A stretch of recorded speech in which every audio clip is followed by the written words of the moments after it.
Y bueno, vamos a empezar con el tema. Bueno, vamos a hablar de justicia restaurativa, un tema que es muy importante para estos tiempos y hoy vamos a ahondar mucho sobre este espacio que tenemos en común. Entonces, la justicia es un elemento constitutivo y fundamental en el proceso del perdón y la reconciliación, pero también implica solidaridad y compasión, una expresión más directa de la sabiduría. La cruz es la sabiduría de la compasión. Aunque sean elementos irracionales, son fundamentales en el proceso del perdón y la reconciliación, pues la razón no basta para explicar procesos tan complejos con los que vivimos hoy en día. Si pudiéramos hacer un ¿qué pasa hoy en día? Ustedes más bien saben, porque vemos la realidad todos los días en nuestros barrios, en nuestro país, en el mundo, frente a muchos elementos. Entonces, Elie Geiser es prisionero de un campo de concentración nazi y Premio Nobel de la Paz en 1986, sugiere que la compasión se convierte en elemento importante de la sociedad. Sin ella no hay verdad y por lo mismo tampoco paz.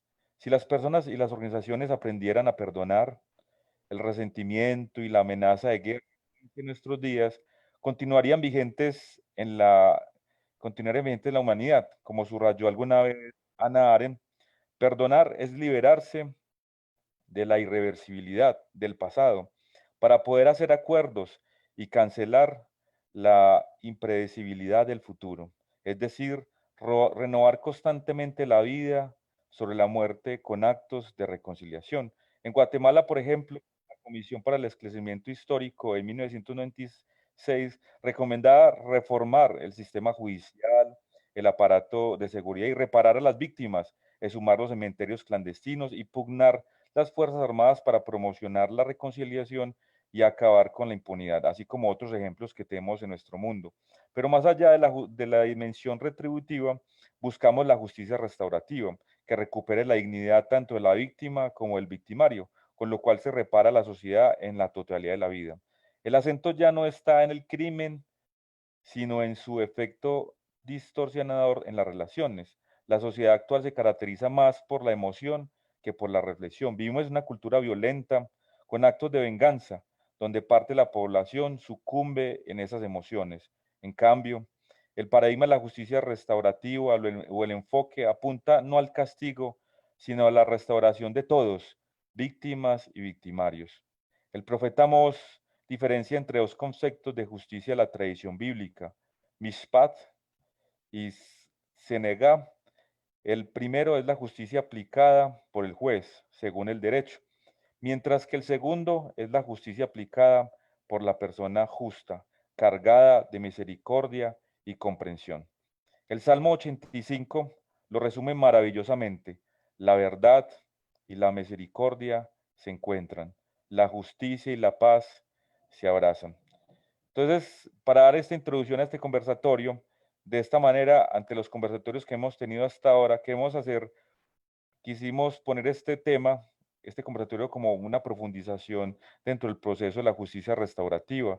Hoy invitamos y tenemos el honor de contar con Lácides Hernández Álvarez, presidente de la Confraternidad Carcelaria afiliada a Prison Friends International, es teólogo de la Fundación Universitaria Seminario Bíblico de Colombia, magíster en Desarrollo de Énfasis Organizacional y Gerencial de la Universidad Pontificia Bolivariana UPB aquí en Medellín, y recibió el honoris causa de la Escuela de Capellanía y Liderato de Colombia en el 2016. Recibió el premio de Pregonero de Paz por la Asociación Internacional de Periodistas y Comunicadores Cristianos, ACIPEC. Es el presidente de la Asamblea Latinoamericana y miembro de la Junta de Prison First International. Y somos compañeros en varios procesos de país en el cual trabajamos la construcción de paz y la reconciliación. Entonces, de antemano, agradezco a Lácides por aceptar la invitación y bueno, Lácides, entonces tienes la palabra. Hola Giovanni, buenas noches. Saludo también a mi querido pastor Omar Arias, hacía tiempo no nos veíamos, y a otros amigos que están aquí. De verdad que es un privilegio que me hayas tenido en cuenta para compartir en un espacio tan importante un tema que realmente es también de sumo interés en el país. Aquí, gracias a Dios, Colombia es uno de los países que más avances ha tenido, sobre todo en los últimos 3, 4 años, en el tema de la justicia restaurativa, y eso nos da esperanza. En esta noche nos vamos a enfocar en estas 4 preguntas. La primera, hablar un poco de los valores, cuáles son esos valores y la metodología de la justicia restaurativa. Luego, tratar de hacer una pequeña definición y cómo la justicia restaurativa contribuye en la construcción de paz en Colombia. Y la tercera tiene que ver con cómo puede la justicia restaurativa aportar a la reconciliación en comunidades de fe. Y por último, teniendo en cuenta esa tensión que existe entre la justicia ordinaria, la justicia penal y la justicia restaurativa en los países latinoamericanos, cómo se puede tener una palabra actual y viva en estos tiempos. Entonces, me acompañan en esta noche José Isofanor. José Santos es una persona que estuvo una vida bastante compleja y estuvo en prisión. Y Sofanor también vivió una experiencia muy, muy triste, convirtiéndose en una víctima de José, y ellos estarán compartiendo al final su historia. Yo voy a tratar de ser muy breve en esto, responder las preguntas que estaban en pantalla. Primero vamos a hablar de los valores. Y podemos hablar de 2 tipos de valores: los valores normativos, que tienen que ver con la responsabilidad activa. Eso es muy importante. Cuando logramos motivar al ofensor para que tome la iniciativa de encontrarse con la víctima, motivarlo a reparar, a compensar de alguna manera el daño, y obviamente en esos procesos promovemos los valores restaurativos. Entonces, para la víctima es muy importante la actitud del ofensor en asumir esa responsabilidad con gozo, con compromiso desde el inicio de un proceso. El otro valor, podríamos hablar de la paz en la vida social, que tiene que ver básicamente con responder, valga la redundancia, responder de manera responsable al crimen, de tal modo que se puedan construir la armonía, se pueda construir la seguridad, se pueda construir el bienestar común. Y esto lo hemos visto reflejado en los proyectos que hemos hecho en diferentes comunidades que fueron víctimas de la violencia en Colombia. Un tercer valor es el respeto. Ese es uno de los elementos que los grandes expositores de la justicia restaurativa han destacado. Doctor Howard Serr, que es uno de los pioneros en este tema, un menonita de tradición menonita, escribió un libro muy famoso que se llama El pequeño libro de la justicia restaurativa, y a él lo consideran uno de los padres de la justicia restaurativa a nivel mundial. Y él menciona este elemento, este valor, porque es muy importante, porque se trata de llevar a las personas a pensar y a tratar a todos los que están afectados por el delito como personas que tienen dignidad, que tienen valor, independientemente de las acciones que hayan cometido, sean malas o muy malas, sin tener en cuenta también raza, género, orientación sexual, edad, discapacidad, creencia religiosa o posición en la sociedad. Muy importante este valor dentro del proceso restaurativo. Otro valor importante es la solidaridad, que se trata de fomentar el acuerdo, acompañándolo, apoyándolo, y buscar esa conectividad entre las personas, aún en aquellas cosas en que no es fácil ponerse de acuerdo, en aquellos asuntos donde se sienten distanciados, pero que finalmente nosotros utilizamos una frase: pongámonos de acuerdo en lo que no estamos de acuerdo. Entonces, este tema de la solidaridad también es muy, muy importante, este valor. Otro es la enmienda, y aquí estoy hablando de los valores operativos, los anteriores, los normativos, estos son los operativos, que tiene que ver con el daño que se produjo por una conducta delictiva. Obviamente requiere responsabilidad de quien lo hizo, y se requiere reparar ese daño hasta donde sea posible. Sobre todo en una sociedad como la nuestra, es muy complejo en algunos casos reparar de manera directa a una víctima, pero nosotros buscamos, junto con las víctimas y los ofensores, de alguna manera una reparación, así sea simbólica, y en la cual la víctima quede plenamente satisfecha. Otro valor es el apoyo. Las partes que fueron de alguna manera afectadas por una conducta criminal deben recibir la ayuda que requieren para permitirles convertirse nuevamente en miembros contribuyentes de la sociedad.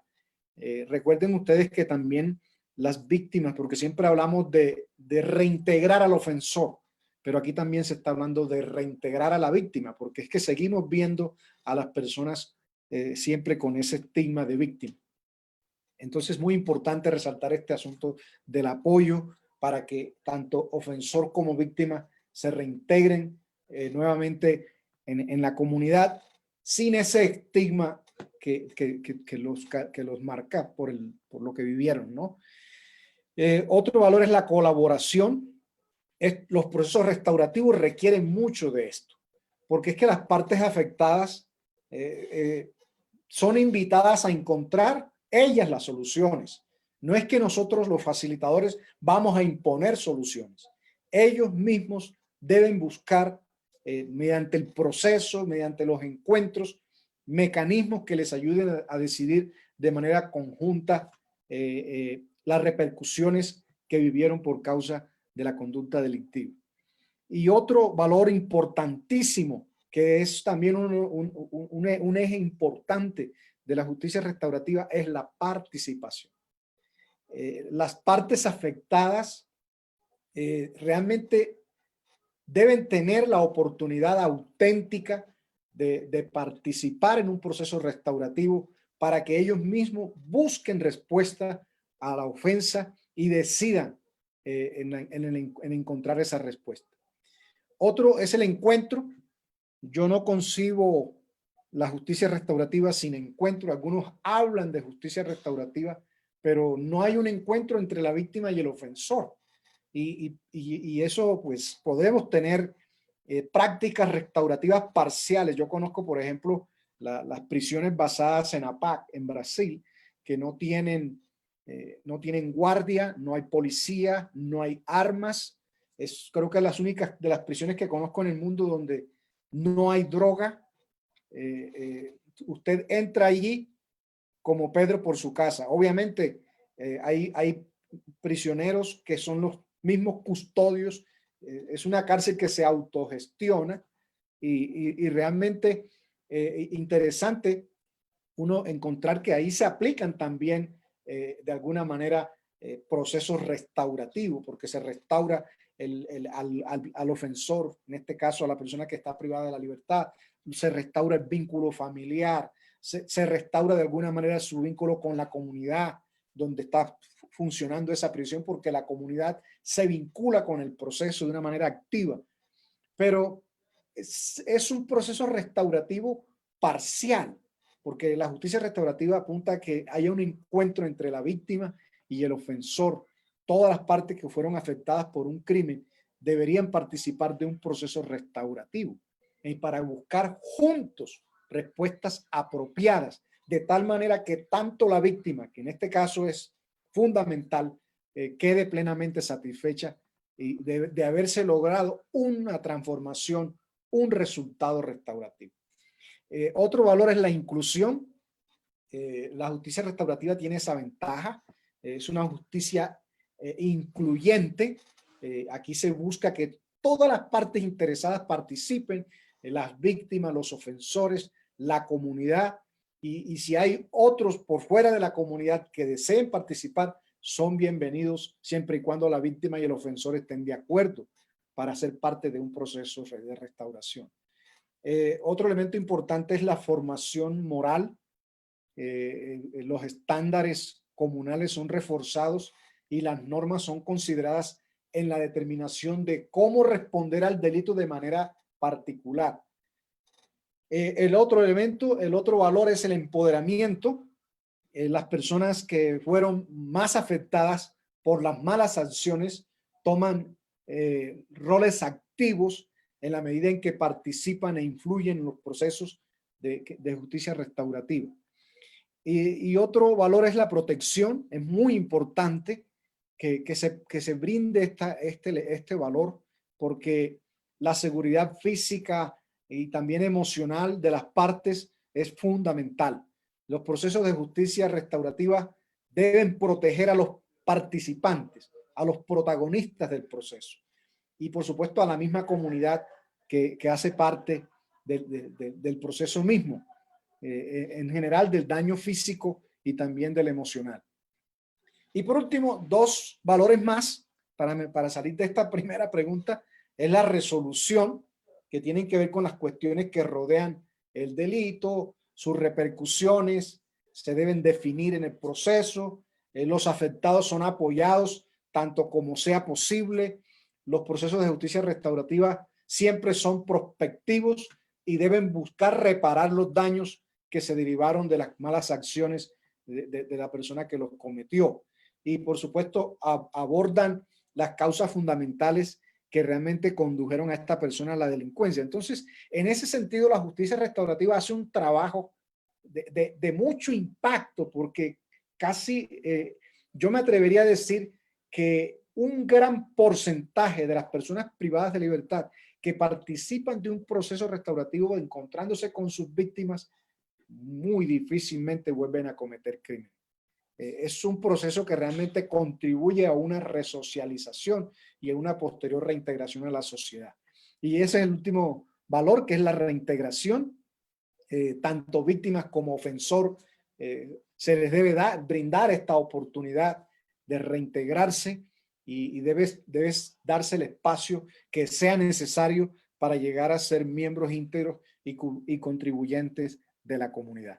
Entonces, ahí dejo más o menos resumido lo que son los valores. Algunos consideran que los valores se pueden resumir en 4 o 6 valores nada más, pero yo quise mencionar todos estos porque me parecen importantes, porque los hemos puesto en práctica en nuestros procesos restaurativos.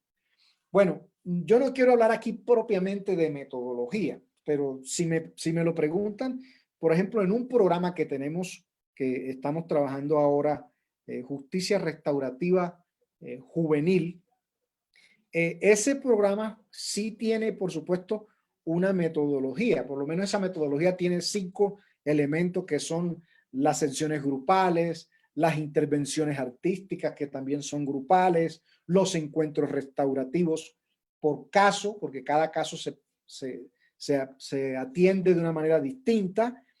También se hace una celebración pública y un seguimiento individual. Pero es importante tener en cuenta los protocolos que se requieren para lograr desarrollar un proceso restaurativo. Nosotros generalmente, cuando vamos a organizar un encuentro restaurativo, hacemos una introducción muy completa de lo que es la justicia restaurativa, preparamos a los ofensores por separado, preparamos a las víctimas, establecemos unas reglas de comportamiento que son para nosotros sumamente importantes. Cómo esperamos que un ofensor se comporte durante el proceso, cómo esperamos que la víctima también lo haga, y eso se hace en acuerdo mutuo, donde todos acordamos que el respeto, como lo mencioné ahora, es fundamental en esto. Y en eso pues se desarrolla un proceso que es el reconocimiento del daño, el reconocimiento de lo que pasó, de lo que se hizo, la injusticia que se cometió, la violación, lo que haya sido, y en ese proceso pues uno lo que busca es llevar a la víctima y al ofensor a que encuentren juntos un acuerdo. Y por supuesto, eso lo vamos documentando. Tenemos que escribir al final, si es posible, un acuerdo por escrito donde las partes que estuvieron en el proceso firman que se logró un resultado restaurativo. Hay procesos restaurativos que no logra resultados restaurativos. Eso también lo tenemos que dejar claro, ¿no? No siempre se logra un resultado restaurativo, pero se intenta y si no se logra, pues por lo menos la experiencia nuestra es que en estos procesos, nosotros, la gran mayoría de los procesos, hemos tenido éxitos, hemos logrado resultados restaurativos. Hay un cierre que siempre lo celebramos generalmente con una comida, con un almuerzo, donde todas las partes que estuvieron involucradas participan y luego se establece un equipo de seguimiento.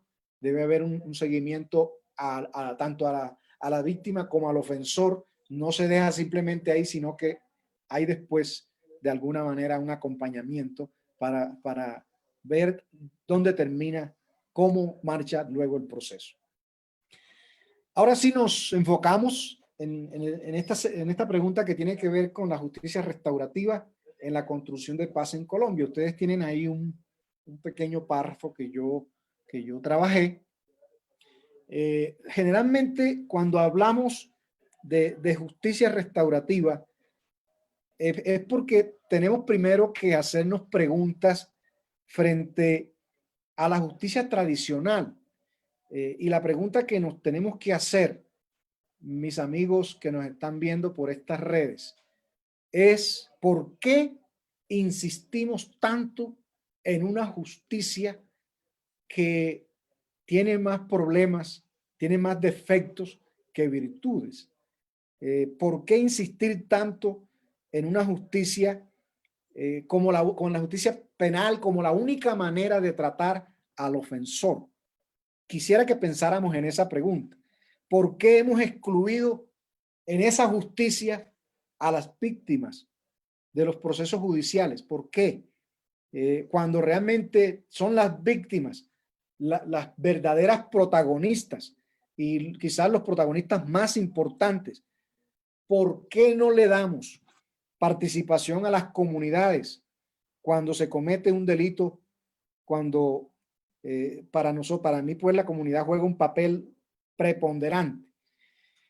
Miren, esto lo remarco con lo siguiente. En Colombia, el término justicia restaurativa se lleva ya a la jurisprudencia con el acto legislativo 250 del año 2002. En ese año se logra por primera vez en Colombia reformar la Constitución y se incluye un artículo dedicado a la justicia restaurativa que luego en el Código de Procedimiento Penal son 8, creo que son 8 o 9 artículos dedicados a la justicia restaurativa. Y simplemente hago este paréntesis. 2002-2003 fue ese acto legislativo. ¿Han pasado cuántos años? Desde 2003 hasta el 2020 son 17 años. No entendí yo no soy abogado, pero yo nunca entendí por qué se empoderó la Fiscalía General de la Nación para que implementara la justicia restaurativa en Colombia. Y yo me pregunté, que no soy abogado, ¿cómo es posible que un ente acusador le deleguen semejante tarea? Y obviamente no hemos avanzado mucho en la justicia restaurativa. Eso se quedó ahí. Ahora es que yo estoy viendo un movimiento en Colombia que lo está liderando el Consejo Superior de la Judicatura, interesado realmente en la aplicabilidad de la justicia restaurativa. Entonces, cuando hablamos de justicia restaurativa, realmente es un enfoque que considera las necesidades y los roles. En ese sentido, es una justicia que se preocupa por responder a las necesidades que tienen las víctimas, porque es que las víctimas requieren ser atendidas, requieren información, requieren que sus preguntas, porque tienen preguntas, que sus preguntas en un proceso sean respondidas. Y para las víctimas es muy importante la narración de los hechos. Las víctimas quieren conocer qué fue lo que pasó, qué fue lo que sucedió, por qué sucedió, cómo fue que sucedió. Las víctimas necesitan recuperar también el control, que un día el delito les robó, les arrancó. Las víctimas requieren restitución, requieren reivindicación. Y bueno, yo les quiero decir que realmente la justicia restaurativa no deja por fuera tampoco al ofensor. También se enfoca en las necesidades del ofensor y en las necesidades de la comunidad. Pero por factor tiempo yo no quiero extenderme en este asunto. Otra pregunta tiene que ver con cómo puede aportar la justicia restaurativa como instrumento para la reconciliación de las comunidades de fe. A esto yo simplemente tengo que decirle que la justicia restaurativa nace dentro de una comunidad de fe, porque donde más impacto tuvo fue en Canadá, con una pareja de menonitas que fueron víctimas de dos jóvenes que se meten a su casa en tiempos de que ellos están de vacaciones y cometieron unos actos al interior de la casa realmente reprochables, y estos jóvenes fueron a la prisión y fueron esta pareja que eran menonitas los que fueron a hablar con el juez y le dijeron: ¿qué ganamos nosotros con que esos jóvenes estén en prisión? Nosotros queremos hablar con ellos. Bueno, ahí nació la justicia restaurativa en un asunto donde ese juez se atrevió a salirse de los protocolos y se atrevió a dar un paso importantísimo y sacó a esos jóvenes de la prisión y los mandó a reparar a la pareja haciendo trabajo comunitario en su casa. Entonces, la justicia restaurativa nace dentro de la comunidad de fe. Y las comunidades de fe deberían ver a la justicia restaurativa como un instrumento útil para el cumplimiento de su misión. Porque es que el único pueblo sobre esta tierra que tiene un ministerio de reconciliación es la iglesia. Y la justicia restaurativa es un instrumento poderoso para cumplir con esa misión de reconciliar a las personas, tanto con Dios, pero también para que las personas se reconcilien entre ellas. Y las comunidades de fe poseen en sí mismas una vocación que las demás comunidades no tienen. Nosotros somos el pueblo que fuimos llamados a hacer este trabajo. Y las Sagradas Escrituras contienen la historia reconciliadora. La Biblia es una historia que contiene la historia de la reconciliación.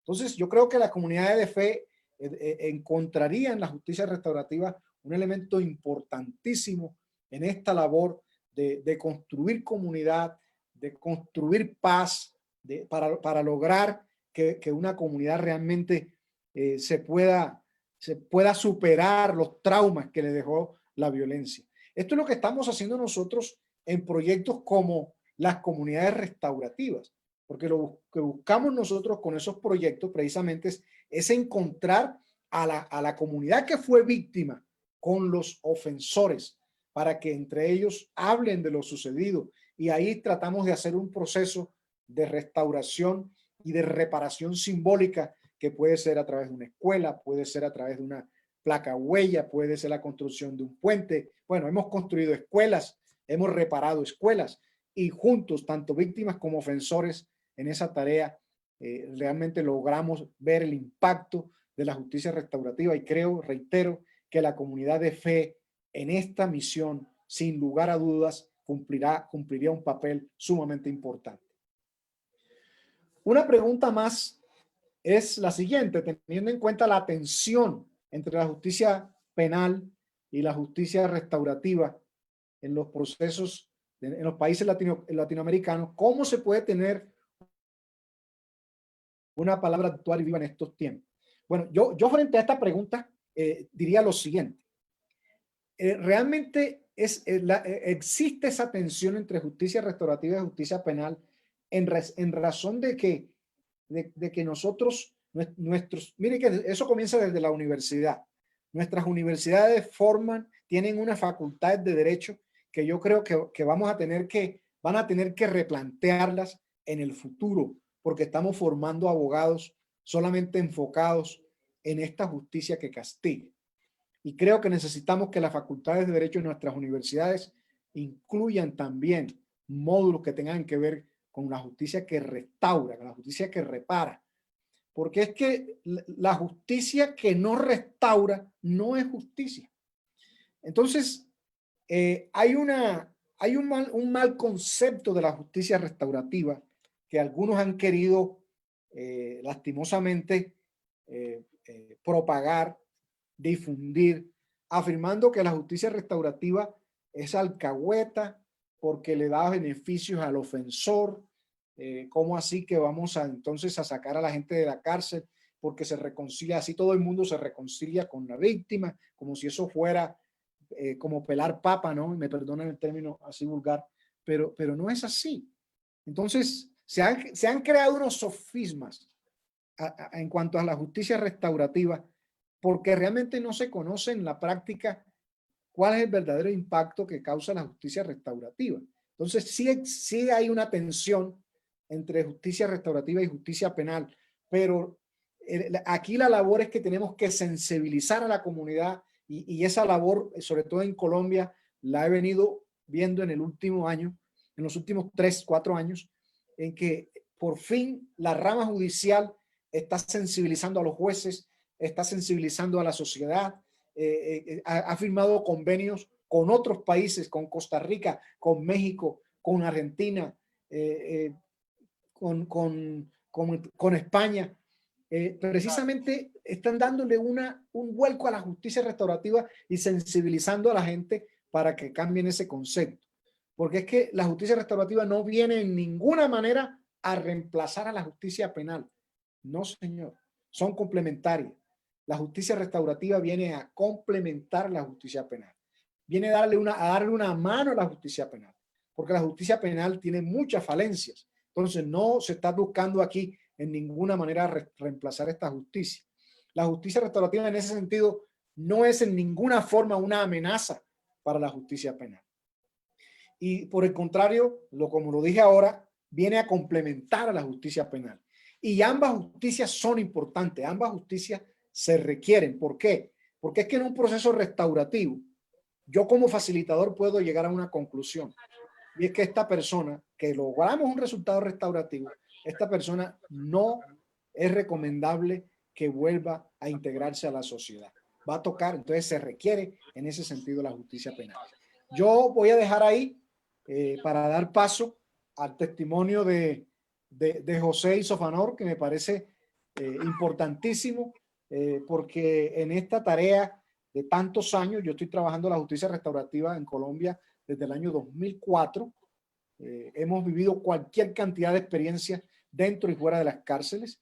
Y en ese ejercicio, pues me encontré con José, una persona que conoció al Señor en la prisión y que siempre yo lo vi con un deseo, con una pasión de quererse reconciliar con una víctima que yo no conocía en aquel momento.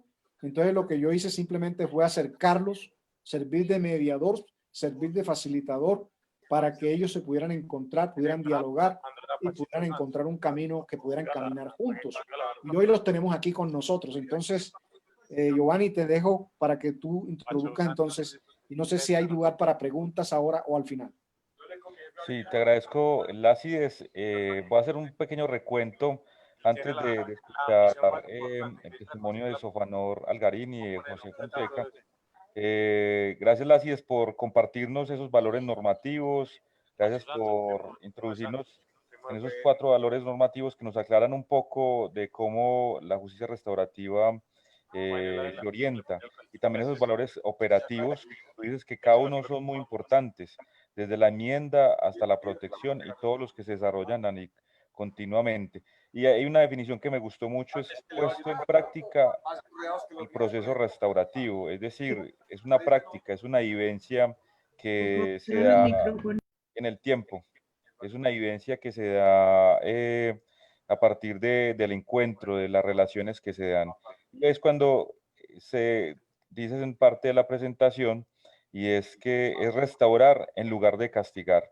Y es cuando la comunidad de fe cumplen su misión, como una vocación dada desde las Sagradas Escrituras, desde esa historia reconciliadora que vemos a partir del Antiguo y el Nuevo Testamento. Entonces, como estos proyectos en comunidades restaurativas, que tú nos contaste algunas experiencias, podemos decir que la justicia restaurativa no es versus la justicia penal, antes no son una amenaza, son complementarias y a la misma vez ambas se requieren. Entonces, esto es muy valioso, esta intervención, porque nos da pie a que nos preguntemos, ¿la justicia restaurativa puede ser una práctica tanto en las relaciones de la víctima, el victimario o el ofensor, pero también puede ser prácticas dentro de la vida social, dentro de la vida comunitaria todo el tiempo? Entonces, de esa medida quiero invitar a Sofanor y a José Fonseca que nos cuenten su testimonio y ya en práctica, en la vivencia, en el encuentro y también en el desencuentro de experiencias que nos pasan en la vida. Sofanor, José, les escuchamos.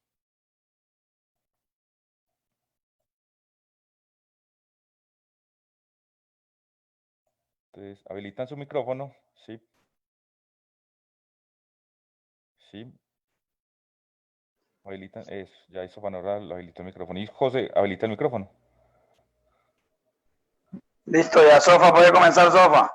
Bueno, muy buenas noches. Para mí es un placer pertenecer pertenecer a la justicia restaurativa, que ha sido uno de los mayores proyectos que usted tiene, Pastor Lassi, doctor Lassi. Para mí esto ha sido una gran bendición poder pertenecer y ha sido uno de los mejores proyectos que hay actualmente aquí en Colombia y en el mundo, porque es la reconciliación de víctima con el victimario. Cuando eso no sabía ni un diálogo, no sabía nada, a lo contrario, lo que había era más impacto, más guerra, como, más, había más, como volverse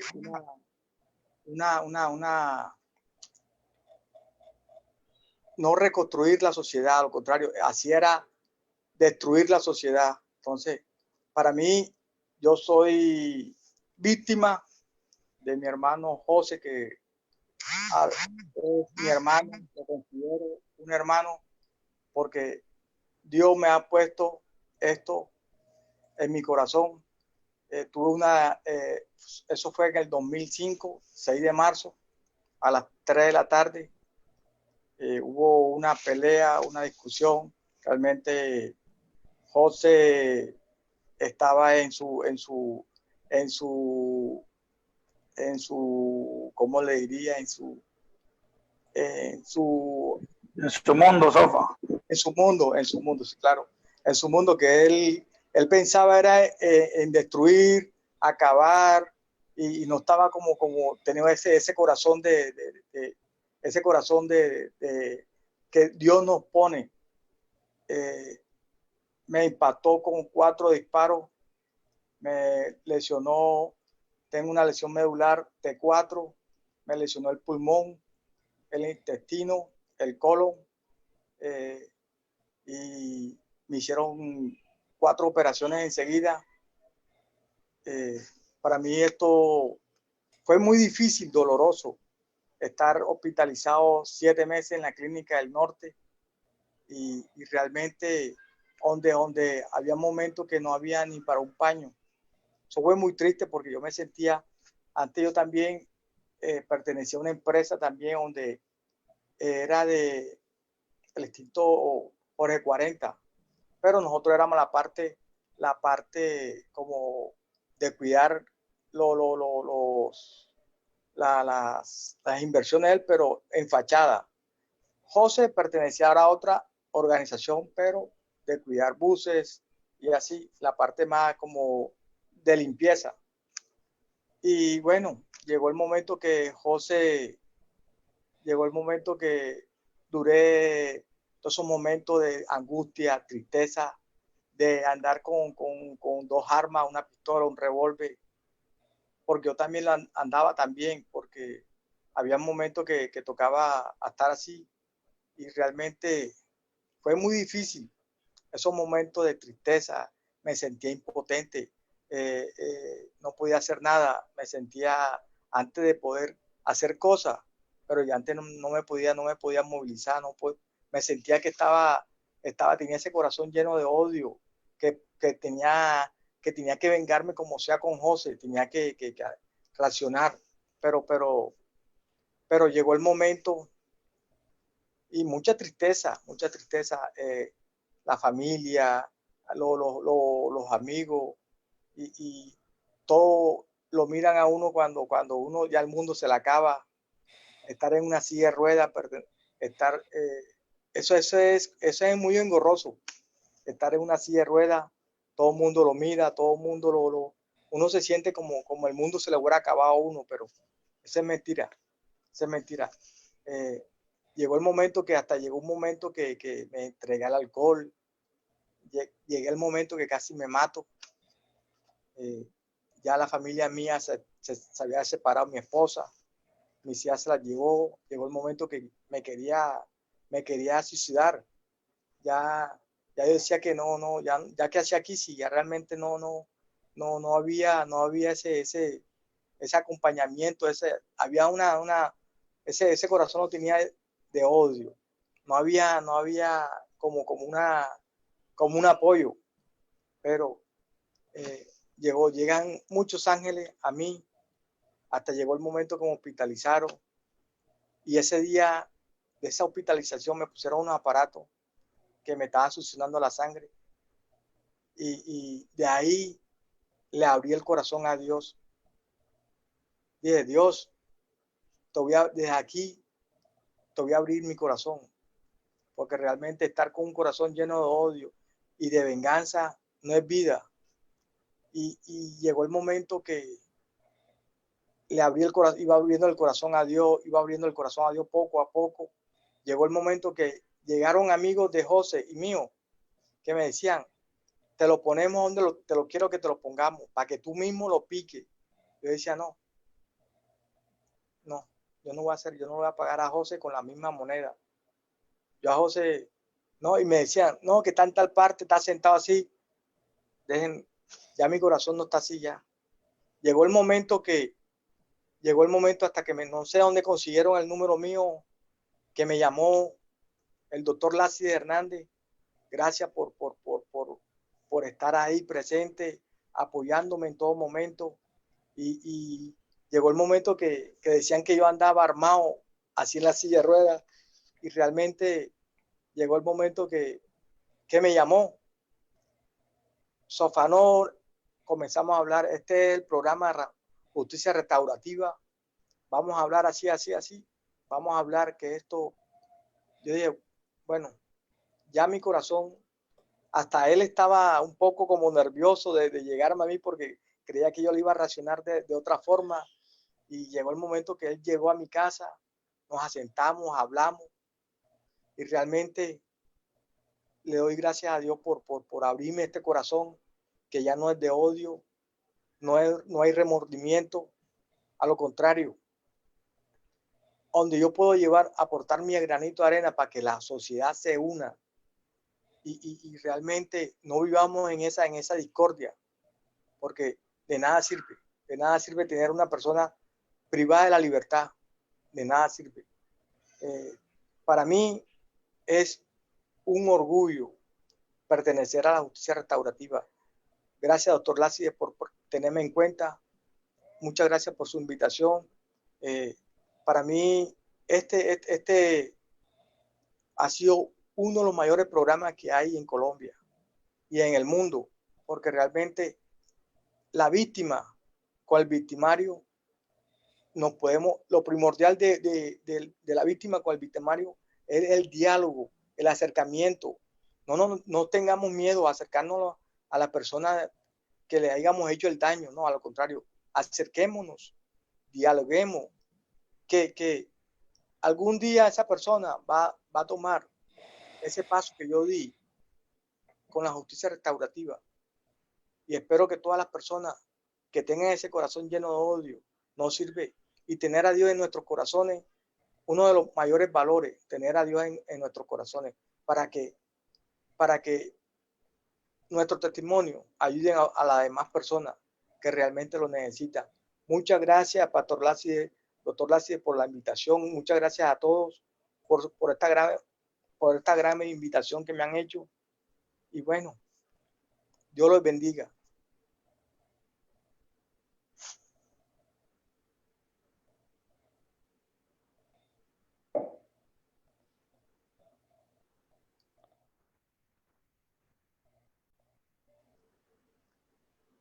José, pone el micrófono, activa el micrófono, José.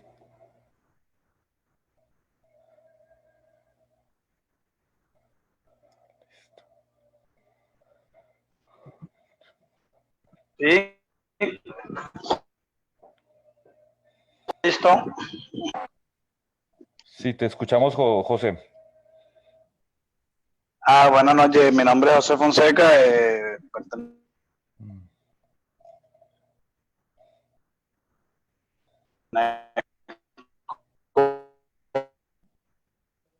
José, no se A te la escucha confraternidad nada. carcelaria en Colombia.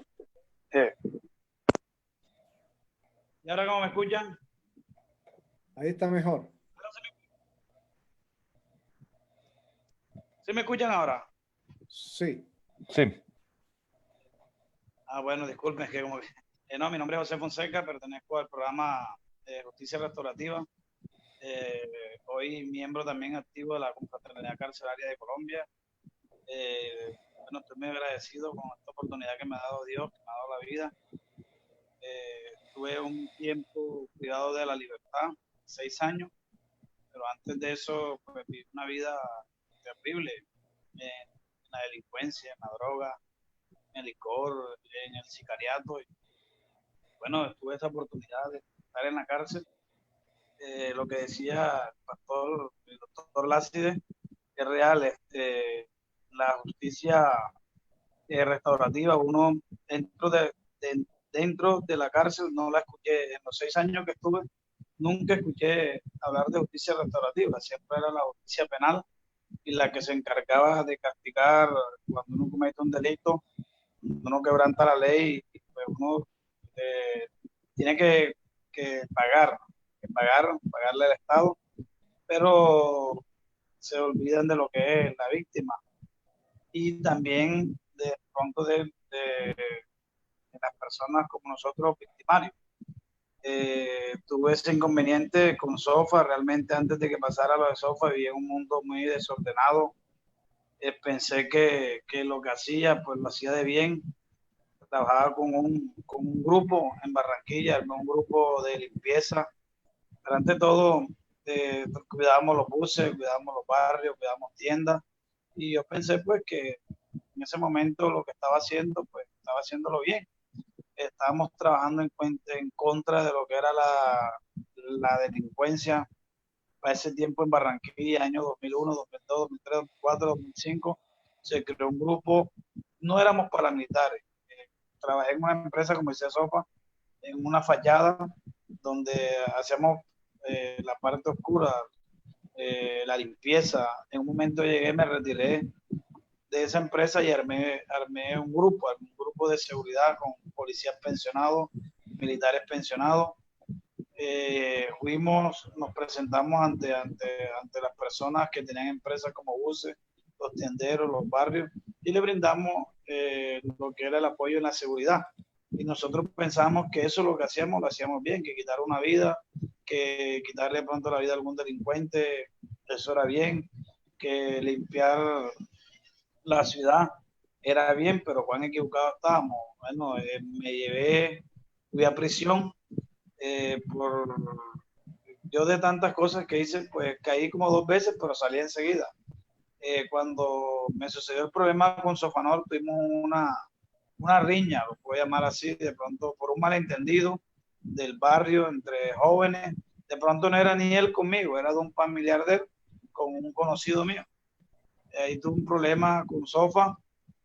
De pronto yo era una de esas personas que en aquel tiempo me dejé llenar tanto de odio, de resentimiento, y comenzó mi vida acá en ese mundo horrible de lo que fue ser una persona sangrienta. Y yo no hablaba, no arreglaba las cosas por medio de diálogo. Yo, lo que yo arreglaba las cosas era con violencia. Yo decía que era mi vida o era la vida de otro.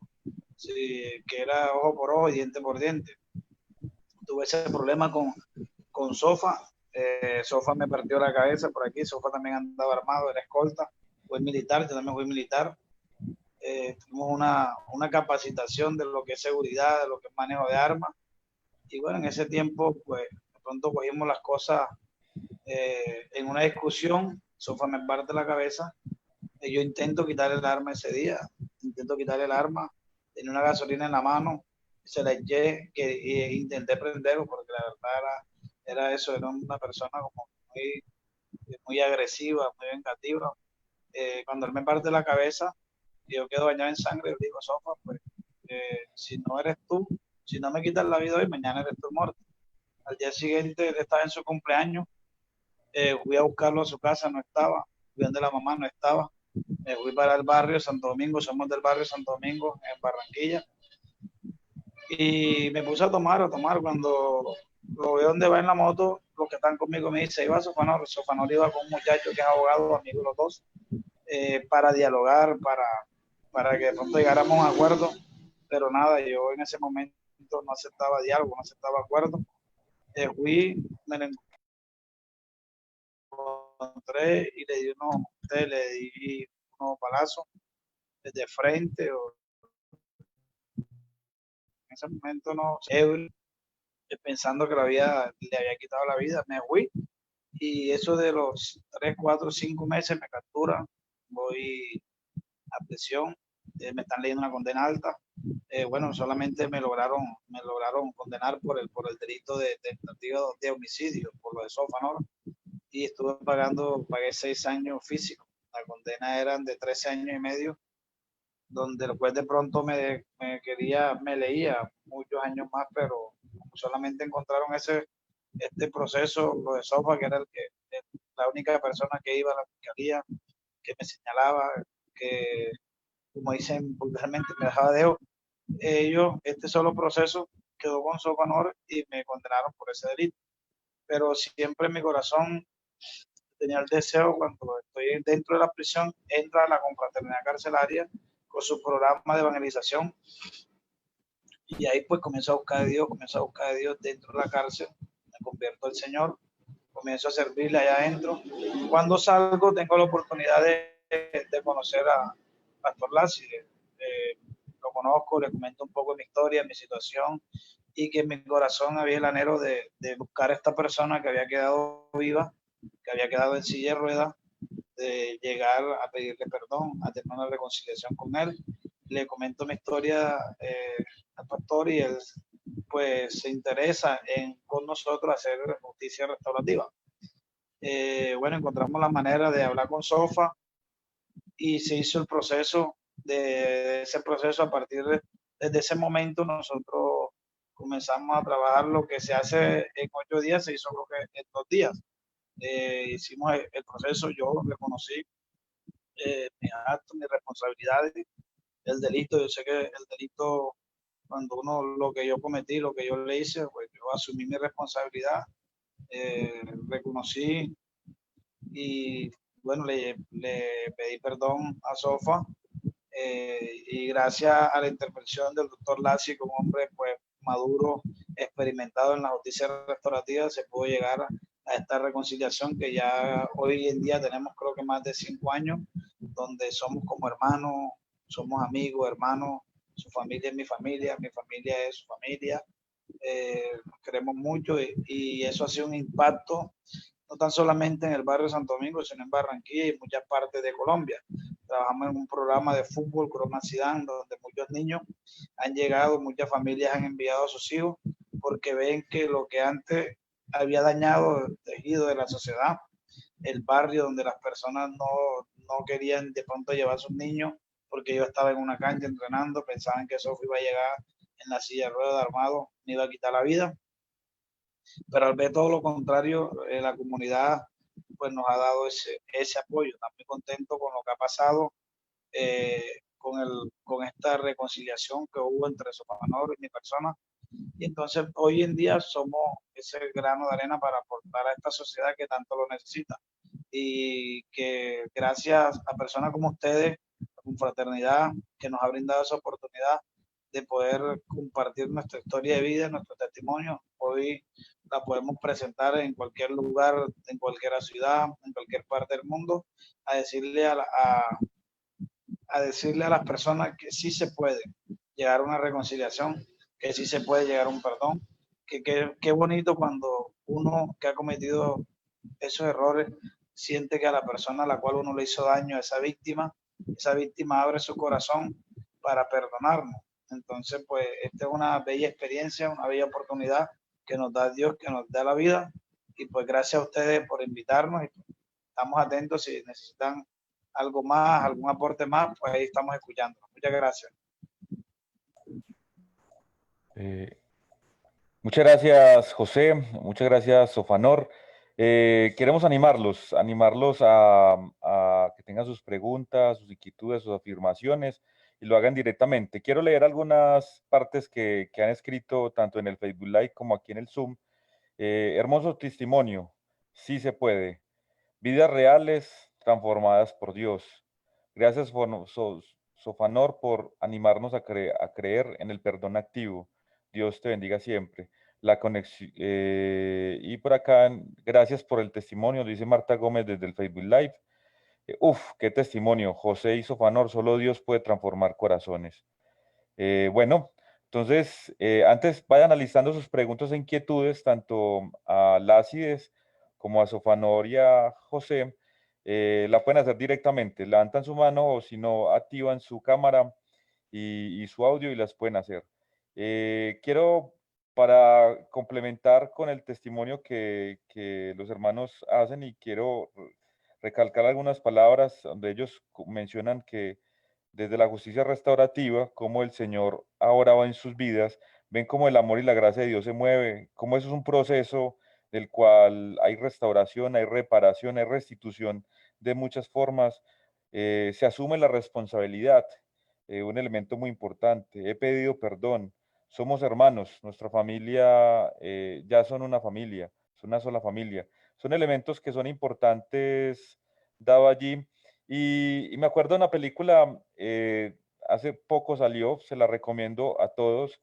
Antes de darle el paso pues como a sus preguntas, inquietudes y afirmaciones, se llama Buscando Justicia. Narra la historia de Brian Stevenson, abogado cristiano, quien es una de las voces más modernas y más importantes en los Estados Unidos ante temas de la justicia social. Su activismo se caracteriza por promover un tipo de justicia compasiva y restaurativa tanto hacia la víctima como hacia el responsable. Además, ha realizado acciones de incidencia pública que ha ayudado a la justicia de Estados Unidos a generar reformas muy importantes en este sentido. Se la recomiendo.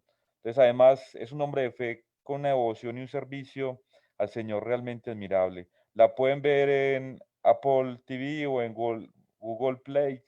Cualquiera de estas plataformas las pueden ver y otras que están allí. Se llama Buscando Justicia.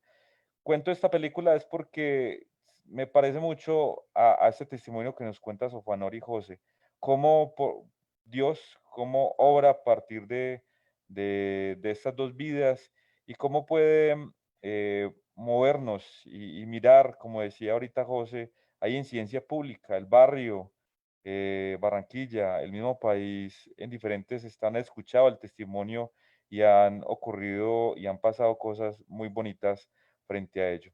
Entonces, por aquí tenemos dos preguntas. Los participantes no nos animan a hacerla directamente. Dice así, ¿creen que es posible llegar a un proceso de perdón y restauración entre víctima y victimario? ¿Cuáles, cuando las personas no son creyentes, son procesos duraderos? Ahí hay dos preguntas. Cuando las personas no son creyentes y son procesos duraderos, ahí tanto Lassi, Sofanor y José pueden responderla. Bueno, ¿quién preguntó, Giovanni? Belisa Cano. Felisa, buenas noches. Mira, nosotros vivimos inmersos en una sociedad que por naturaleza tiene influencia de la fe cristiana. la mayoría de los colombianos creen en Dios. Nosotros no hemos encontrado, es más, te puedo decir que las mejores experiencias que yo he tenido en los procesos de justicia restaurativa han sido con comunidades no cristianas. Entonces, me he quedado impresionado de ver las respuestas de ambas partes, tanto de víctimas como de ofensores, porque nosotros trabajamos más con comunidades no cristianas, los procesos de justicia restaurativa, que con la misma comunidad cristiana. Entonces, yo creo que ahí se ve de manera muy práctica el tema de la reconciliación, ¿no? Cómo ayudar a estas personas a reconciliarse y dentro de eso, pues nosotros tenemos una estrategia y es que en esas comunidades tratamos, por supuesto, luego del proceso restaurativo, con el aval de ellos, pedimos permisos para compartirles la fe, porque nosotros no llegamos a estas comunidades primero mostrando la fe, no. Nosotros primero mostramos en la práctica lo que son los procesos restaurativos, cómo se desarrolla un proceso restaurativo. Y bueno, y cada proceso es una aventura, es algo donde tú estás aprendiendo cosas nuevas, porque cada comunidad es distinta. Y te reitero, me he quedado impresionado de ver la respuesta tanto de víctimas y ofensores hacia el perdón y la reconciliación. Entonces sí se puede aplicar en comunidades no cristianas o no cristianas evangélicas, ¿no? Gracias, Lacides. Sí, Belisa nos dice, gracias, José y Sofanor. Ustedes tradujeron la Biblia a a la realidad con sus actos de perdón y restauración. Muy bien, una pregunta para José y para Sofa. Dice, ¿cómo se relacionan ustedes actualmente? Nos pregunta Eric. Disculpe, ¿cómo la preguntan? Sí, ¿cómo se relacionan ustedes hoy actualmente? Tanto No sé. José como Sofa. Nosotros desde hace años la relación de nosotros es una relación muy buena. Yo pues con él, como le digo, para mí es un hermano más, para mi mamá, yo pues la más de Sofar, comenzando ella no gustaba de mí, me odiaba. Ella decía, yo no te perdono, te perdono el diablo, pero ese proceso no terminó en el encuentro enseguida, fueron pasando el tiempo, y hoy en día esa señora, ella me abraza, yo puedo llevar los detalles, que yo como en la casa de Sofá, o sea, yo siento que hay una hermandad, que hay un perdón genuino, que no hay un perdón de pronto de los dientes hacia afuera. Y pues la relación para mí con él es una relación excelente, de hermano, de amigo. Siempre estamos pendientes los unos a los otros. Él me llama, yo lo llamo. Cuando demoramos mucho tiempo, de pronto ahora en este tiempo de pandemia, nos estamos llamando, ¿cómo está? Y eso, pero es una relación que tenemos de familia, de hermandad. Muy bien, gracias, José, por contarnos cómo está esa relación y que, bueno, es un buen testimonio que lo vimos allí. Una pregunta para Sofanor. ¿Cuánto tiempo le llevó este proceso de perdón y aceptación hacia José? No, para mí, disculpe por la oscuridad que se vuela la luz por toda aquí en el barrio.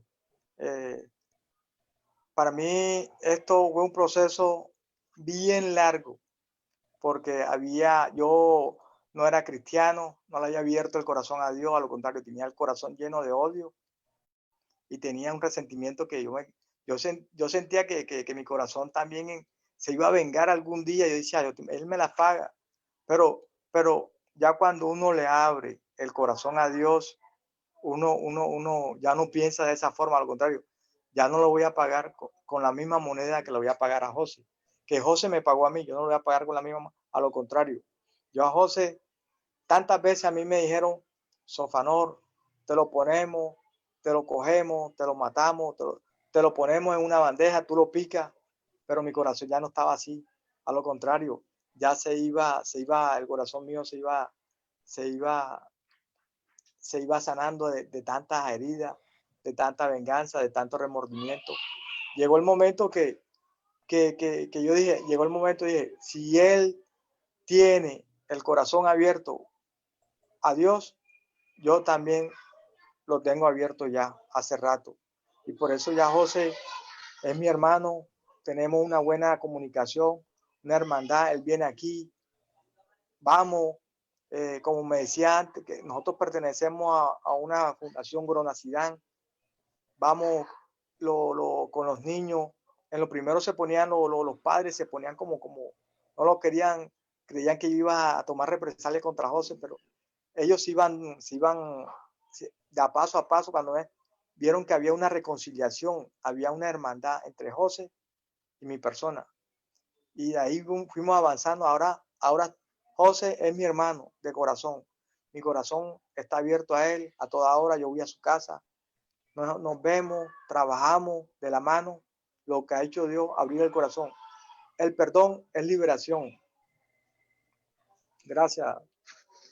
Muchas gracias, Sofanor. Sí, entonces vemos como en el testimonio de ustedes dos, cómo se pasa de la muerte a la vida, de la muerte a la vida, cómo se pasa de la venganza, se pasa a la reconciliación. Qué bueno, qué buen testimonio a partir de allí. Eric nos dice, wow, qué historia de vida, gracias a Sofanor y a José por tener la valentía de contar ese testimonio. Un abrazo a los dos y también a sus familias. Y Elina nos dice para el pastor Lácides que necesitan incorporar algunas iglesias cristianas para llegar a las comunidades afectadas por el conflicto armado y producir ese testimonio transformador, para producir ese testimonio de transformación social y espiritual. Lácides, de Elina. Gracias, Celina. Bueno, yo creo que decisión.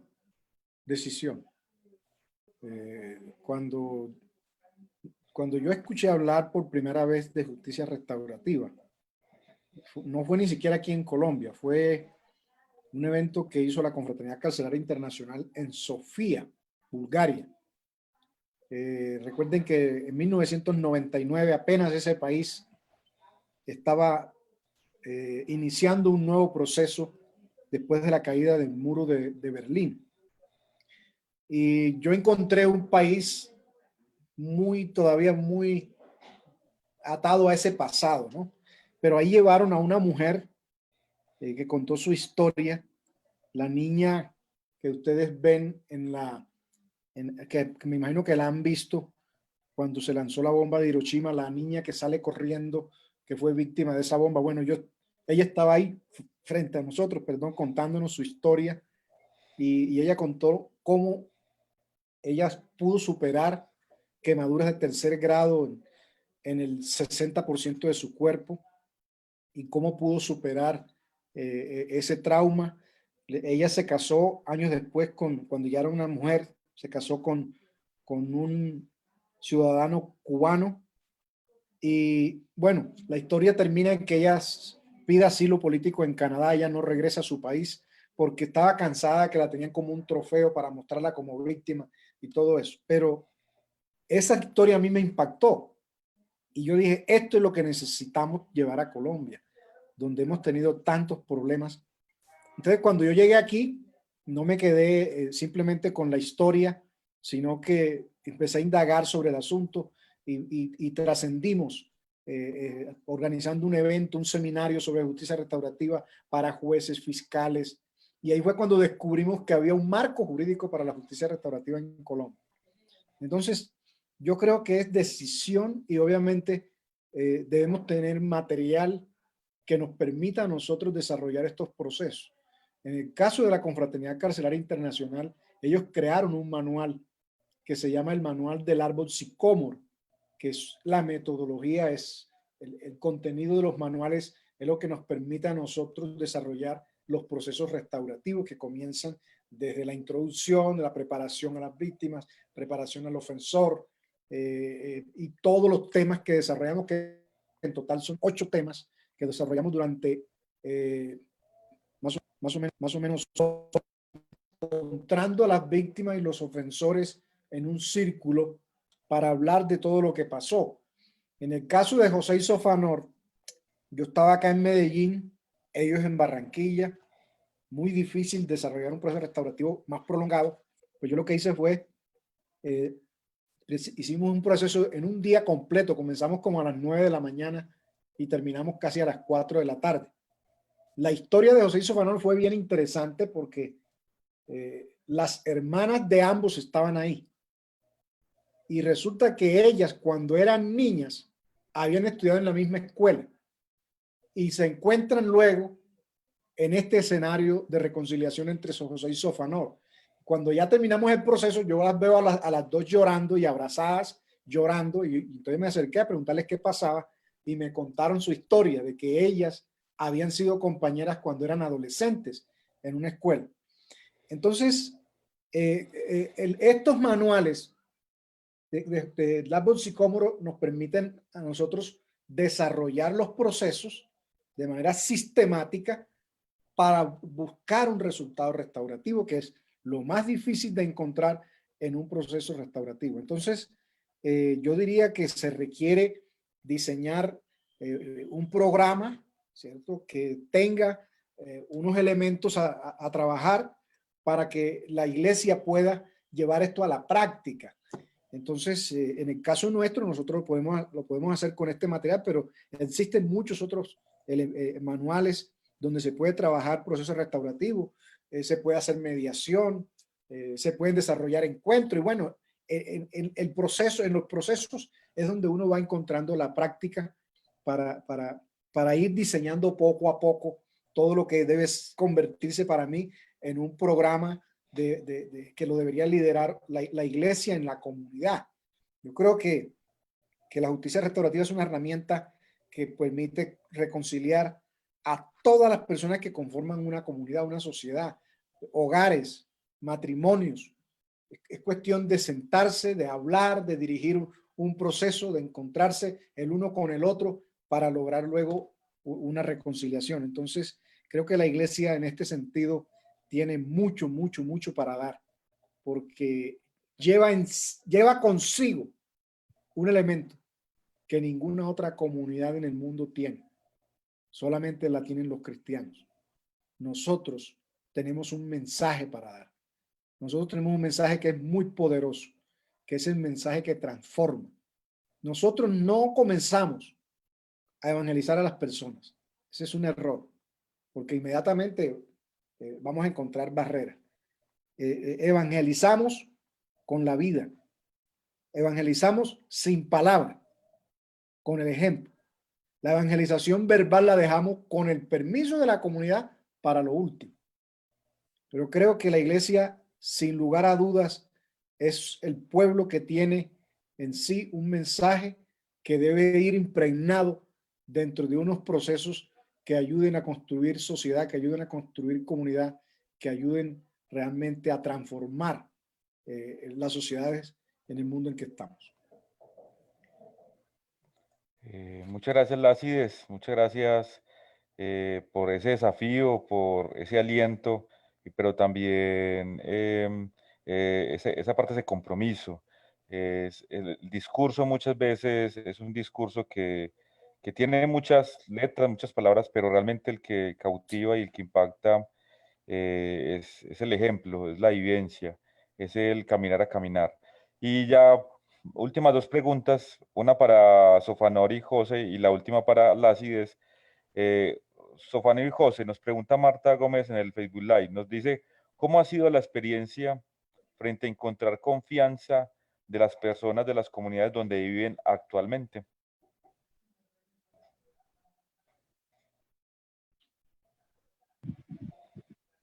¿Cómo es la confianza? ¿Cómo es la pregunta, doctor? Disculpe. Sí, ¿cómo ha sido la experiencia, su experiencia frente a encontrar la confianza de las personas de las comunidades donde ustedes viven actualmente? Bueno, Sí. en mi parte no fue fácil retomar la confianza de la comunidad, porque llegó un momento que la comunidad llegó a sentir miedo, terror por mí, porque llegué a hacer muchas cosas cerca en el barrio. Ya no me importaba que me vieran sin gorra, sin nada, normal, carapelá iba y hacía lo que iba a hacer, cometía lo que iba a cometer, homicidio, cosas en el mismo barrio, en la misma comunidad. Y al salir de la prisión, al llegar de pronto ellos no fue fácil. Decían, no, el hombre no, esto no. Al pasar los años, como dice el pastor Lacio, pues no con el hablar, sino con el modelo de vida, la comunidad volvió a creer nuevamente pues, en mí, nosotros en lo que hacíamos. Y hoy en día pues nos apoya y nos apoya muchísimo la comunidad.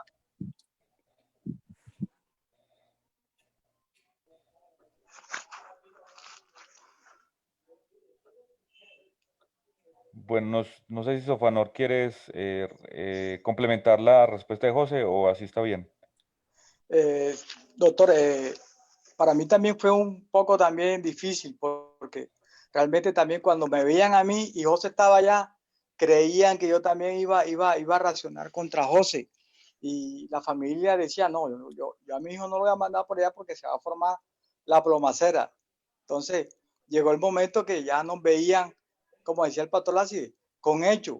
Ya nos veían ya trabajando, José me venía a buscar, José, había un acercamiento de José tanto conmigo, y eso fue lo importante, el acercamiento, el diálogo.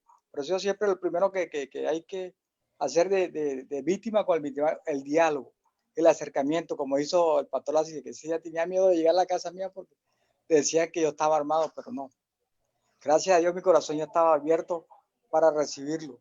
Y lo que ha hecho Dios en mi corazón. Ahora José es mi hermano, el pastor Lassi es mi papá, y lo quiero mucho. Muchas gracias por la confraternidad carcelaria, por el programa Justicia Restaurativa, el programa de Brona Ciudad, que le agradezco mucho.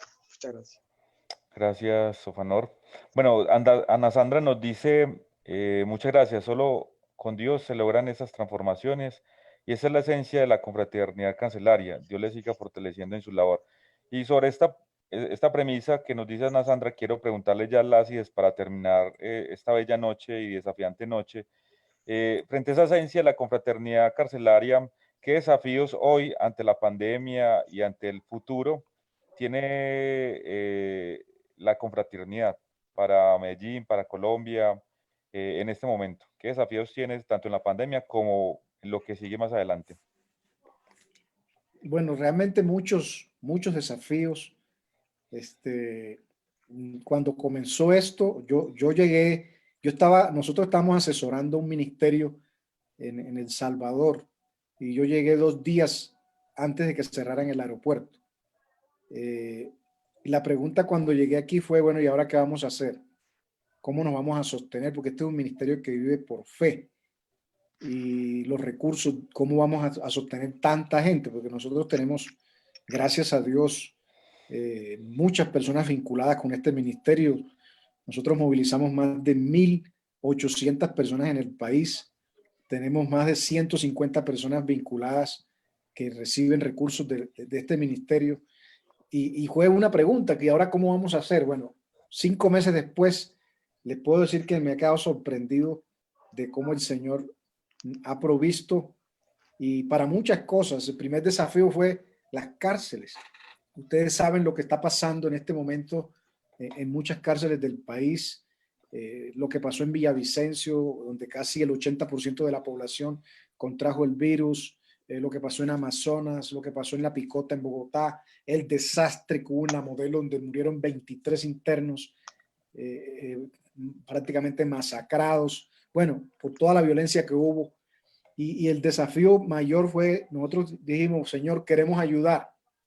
Y gracias a Dios, yo conocí una fundación en Alemania que se llama Umédica, que ellos ayudaron muchísimo a Colombia cuando hubo el terremoto en el eje cafetero en la ciudad de Armenia. Y en el año 2007, gracias a la Confraternidad Carcelaria Internacional, lo hemos traído a este grupo de Umédica. Hicimos una brigada de salud en el eje cafetero durante una semana completa. Ellos traen todo, equipos, medicamentos, todo. Entonces lo hicimos dentro de las cárceles. Entonces yo les escribí, les dije, estamos en esta situación, las cárceles en Colombia están en estas condiciones, ¿qué pueden hacer? Y nos sorprendió que ellos enviaron unos recursos con el cual hemos podido apoyar a muchas cárceles. Yo creo que hemos apoyado más de 30 prisiones con estos recursos, dándoles termómetros, más, tapabocas, caretas que mandamos a hacer con gorros para la guardia, máquinas para fumigar. Bueno, hemos entregado una cantidad de elementos en muchas cárceles, evitando la propagación del virus. En Itagüí, en este momento, la cárcel aquí que se llama El Herón de la Paz, en Itagüí, están, gracias a Dios, tratando de controlar el virus, donde se habían contagiado más de 300 privados de libertad. Y ese es el desafío más grande. Hemos visto que el ministerio, hemos entregado más de 10.000 mercados a la familia de los prisioneros, cosa que nosotros nunca imaginamos.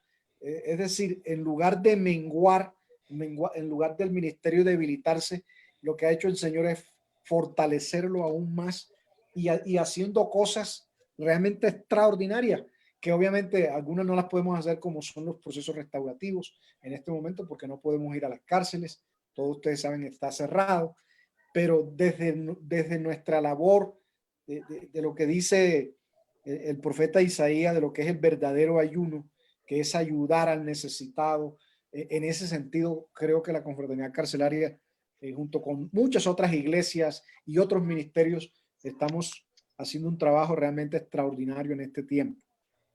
Yo quería sumar, Giovanni, nos quedan todavía como 3 o 4 minutos, simplemente decirles que esto de desarrollar encuentros restaurativos no es fácil.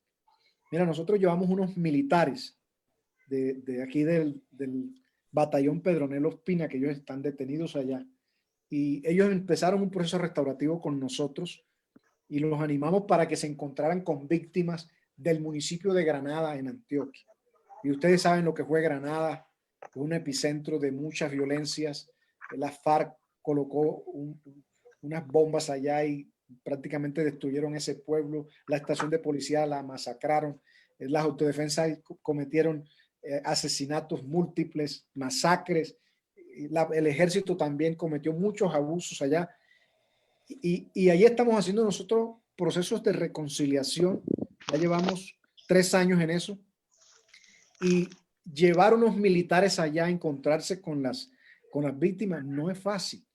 Así como cuando Sofanor, me contaron la historia de Sofanor, y yo le dije, voy para tu casa y voy con José, y me dijo un amigo que estaba conmigo, mira, vas a encontrar a Sofanor al frente de la casa con una toalla en las piernas y un arma abajo, y va a matar a José y te va a matar a ti.